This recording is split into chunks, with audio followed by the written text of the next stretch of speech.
नमस्ते। आप जो नूर एकेडमी का ओम से टॉम की सीरीज देख रहे हो, उसका एक अगला भाग अपन आज ले रहे हैं और उसका नाम है कि स्पेसिंग। स्पेसिंग माने क्या? एक बच्चा जब हो जाता है तो दूसरा बच्चा पैदा करने के बीच में क्या समय रहना चाहिए, क्यों रहना चाहिए, उसके फायदे क्या है, उससे क्या नुकसान हो सकता है नहीं रखा, ये बारे में सोचेंगे। अभी स्पेसिंग क्यों रखना है? तो टू अवॉइड अनवांटेड बर्थ, माने कि जो बच्चा अभी नहीं चाहिए उसको कैसे टालना है। उसके लिए गर्भधारणा जो है तो बहुत सारी मेथड है। वो मेथड में से कुछ टेम्पररी और कोई परमानेंट है।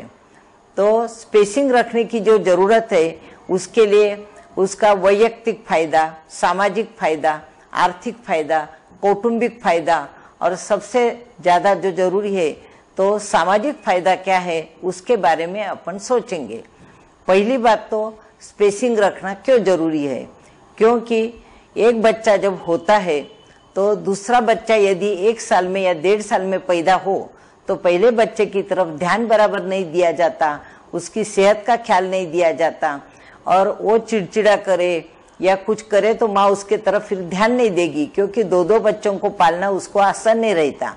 ये हुआ बच्चे के बारे में। लेकिन माँ के लिए भी जब बच्चा माँ पैदा करती है तो 9 महीने अपने पेट में रखती है, तब उसके खून पर ही बच्चा बड़ा होता है तो उसको कमजोरी आती है, उसके शरीर में का लोह धातु कम हो जाता है, कैल्शियम कम हो जाता है। उसके बाद बच्चे को दूध पिलाती है तब भी उसकी कमजोरी बढ़ती है।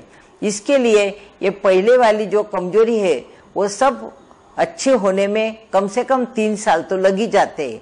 और सबसे अहमियत बात यह है कि उसकी बच्चेदानी में जो उसने एक पानी के बूंदा जैसा गर्भ था पहले, उसको 9 महीना सींच के उसको 5-7 पाउंड का बनाया तो उसमें उसकी बच्चेदानी भी कमजोर हो जाती है।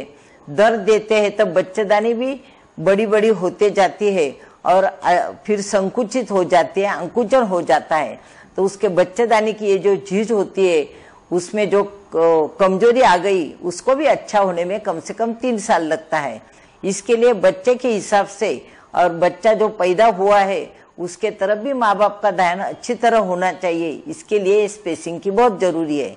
तो ये जो स्पेस रखने की है तो पहली बात तो अपन उसकी जो टेम्पररी यानी चालू ऐसी जो चीजें है उपचार है उसका सोचेंगे। ये जो उपचार है ये जब बंद कर जाते हैं तो वापस वो बच्चा पैदा कर सकती है। उसमें पहली बात जो है तो स्पेसिंग के लिए पहली बात जो है तो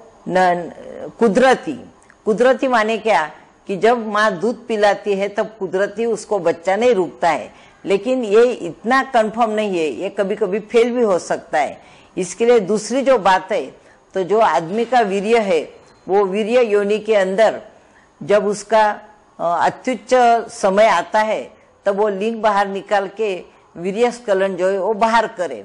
इसको अंग्रेजी में क्वाइटस इंटरमिटेंस बोलते हैं, यानी कि पुरुष का वीर्य अंदर पूरा नहीं जाता है, एक बूंद भी नहीं जाना चाहिए। तो वीर्य अंदर नहीं गया तो पुरुष बीज यानी के शुक्राणु अंदर जाएंगे नहीं, और यदि वो स्त्री बीज यानी बीजांड जो है वो परिपक्व हुआ तो भी उनका मिलन होगा नहीं और उसको बच्चा नहीं रुकेगा। लेकिन इसमें पुरुष ने बहुत ख्याल रखने का है और ये थोड़ा रिस्की है। इसके लिए इसको बहुत सावधानी से ये मेथड अपनानी चाहिए। दूसरी बात जो है तो सेफ पीरियड मेथड। इसमें जो है तो जो बीजांड परिपक्व होता है वो लगभग 10वें दिन के बाद उसकी साइज थोड़ी थोड़ी बढ़ती है और वो परिपक्व होता है। 14वें, 15वें, 16वें दिन जो उसकी है वो साइज जो है लगभग 24 मिलीमीटर या 26 मिलीमीटर होती है और तब वो परिपक्व होकर फूटता है और तब जब उसको शुक्राणु मिलता है शरीर संबंध से तब हमल रुकता है। तो अपने को ऐसा करना है कि ये जो परिपक्व होता है बीजांड तो वो परिपक्व होते समय शरीर संबंध टालना है। लगभग हर एक में 10वें दिन से 20वें दिन तक ये क्रिया होती है। इसके लिए ये समय में शरीर संबंध नहीं रखना है। एमसी आती है वो अपन पहला दिन पकड़ा तो पहले से 10वें दिन तक संबंध हो सकता है, 21वें दिन से आखिरी तक भी संबंध हो सकता है। लेकिन इसमें भी थोड़ी खतरे की बात है, क्योंकि हर एक व्यक्ति से ये जो बीजांड परिपक्व होने का टाइम है वो किसका 11वें दिन से होता है, किसी का 15वें दिन से, किसी का 20वें दिन से भी होता है। इसलिए इसमें भी थोड़ी रिस्क रहती है। लेकिन यदि उसकी अपन ओव्यूलेशन टेस्ट माने कि कब वो परिपक्व होता है ये यदि सोनोग्राफी करके समझ लिए तो फिर उसमें परफेक्ट दिन डॉक्टर बोल सकते हैं। लेकिन ये भी चीज रिस्की है, तो भी 10 से 15 दिन पिछले दिन यदि शरीर संबंध नहीं हुआ है तो ये मेथड काम आती है। तीसरी जो मेथड है तो कॉपर टी बैठाना। कॉपर टी माने एक समझो रास्ते के लिए बैरिकेड ही है। कॉपर टी ये बच्चेदानी के अंदर बैठाने की एक चीज होती है। उसमें कॉपर मेटल जो है तो लगभग 625 माइक्रोग्राम या 375 माइक्रोग्राम ऐसे कॉपर बैठा ही रहता है। और कॉपर की जो उसकी जो कॉपर टी की टी टाइप रहता है उसको कॉपर टी क्यों बोलते हैं, क्योंकि वो टी शेप का है और उसका टी का जो लंबा है तो उसमें कॉपर वाइंड किया हुआ रहता और वो कॉपर जो है तो वो स्पर्मिसाइडल रहता है। उसकी वजह से वहां यदि स्पर्म गया तो भी वो काम नहीं करता है। और दूसरी बात है तो दिस इज मैकेनिकल ऑब्स्ट्रक्शन। जैसे अपन रास्ते में बैरिकेड लगा देते रास्ता बंद करने के लिए, उसी तरह से बच्चेदानी के अंदर जब कॉपर टी बैठती है तो बच्चेदानी का अंदर का जो स्तर है वहां पर टी का आड़ा भाग आता है और खड़ा भाग सीधा आता है। तो आड़े भाग की वजह से बच्चेदानी की जो अंदर का स्तर है जिसे एंडोमेट्रियम बोलते हैं, वो एंडोमेट्रियम जो है वहां तक स्पर्म जा नहीं सकता है। और एक बात ध्यान में रखो, जब शुक्राणु और बीजांड का यूनियन होता है तब पहले वो एंडोमेट्रियम के अंदर ही उसकी गर्भस्थापना होती है। इसके लिए ऐसे एक मैकेनिकल बैरियर भी अपन कर सकते हैं। तीसरी बात जो है तो गोली लेना, उसको ओरल कॉन्ट्रासेप्टिव बोलते हैं।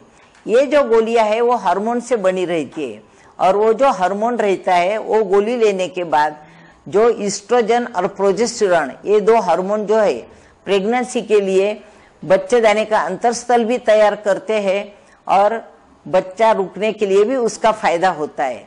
तो ये हार्मोन्स की गोली जो है तो आर्टिफिशियल हार्मोन्स अपन देते हैं गोली के माध्यम से और वो आर्टिफिशियल हार्मोन्स से वो एंडोमेट्रियम तैयार ही नहीं होता है। उसके जो एंडोमेट्रियम तैयार होता है गर्भधारणा के लिए वो तैयारी नहीं होता है। इसके लिए गोली का ये फायदा होता है। लेकिन ये गोली के लिए एक सावधानी रखना जरूरी है कि एक गोली की असर 24 घंटा रहती है तो बराबर वो टाइम संभालना है। समझो वो औरत रात को गोली लेती है तो उसको अगली बार दिन भी रात को ही लेना जरूरी है। इसमें नागा नहीं होना चाहिए। यदि भूल से नागा हो गया तो सुबह याद आई तो सुबह एक गोली और ले लेनी चाहिए। और ये जो गोलियां है तो ये माहवारी के 5वें दिन से चालू करनी होती है और लगभग उसको 20 गोली का पैकेट आता है। उस तरह से भी ये कर सकते हैं। कभी कभी अभी नई गोलियां जो निकली है तो वो गोलियां संबंध होने के बाद समझो 72 घंटे के अंदर एक गोली ले लिए, उसको आई पिल बोलते हैं, ले लिए तो भी वो गर्भधारणा टल सकती। लेकिन इसमें भी यदि टाइम में गलती हो गई या लेने का भूल गए तो गोली चालू है तब भी हमल रुक सकता, यानी इसमें भी 100% रिजल्ट नहीं हो सकते हैं। चौथी बात जो है तो कंडोम यानी वे आदमी को इस्तेमाल करने की चीज रहती है। आदमी का जो लिंग है उसके ऊपर एक रबर थैली रहती है, उसको कंडोम बोलते हैं, वो चढ़ा देने का। यानी जब वो वीर्यस्खलन होता है तो कंडोम के अंदर ही रहता है, योनि मार्ग में जाता नहीं है। योनि मार्ग में नहीं गया तो फिर वो स्पर्म नहीं मिलता है, यानी शुक्राणु मिलता नहीं है और गर्भधारणा नहीं होती है। इसमें भी रिस्क है, हर एक चीज में रिस्क है। आखिरी कंडोम ये रबर का रहता है, यदि फोर्स रहा आदमी का ज्यादा तो रबर फट सकता है और फिर वीर्य अंदर जाता। इसके लिए एक काम कर सकते हैं कि डबल निरोध इस्तेमाल कर सकते हैं और निरोध पहनने का तरीका भी अच्छी तरह से समझ लेना चाहिए। जो लिंग ताट हुआ है उसके ऊपर पूरा निरोध आखिरी तक पहनना चाहिए और निकालने का तरीका भी सबने समझ लेना चाहिए। निकालते समय उसको रोल कर करके निकालना पड़ता है। तो ये सब बातें भी ध्यान में रखना है।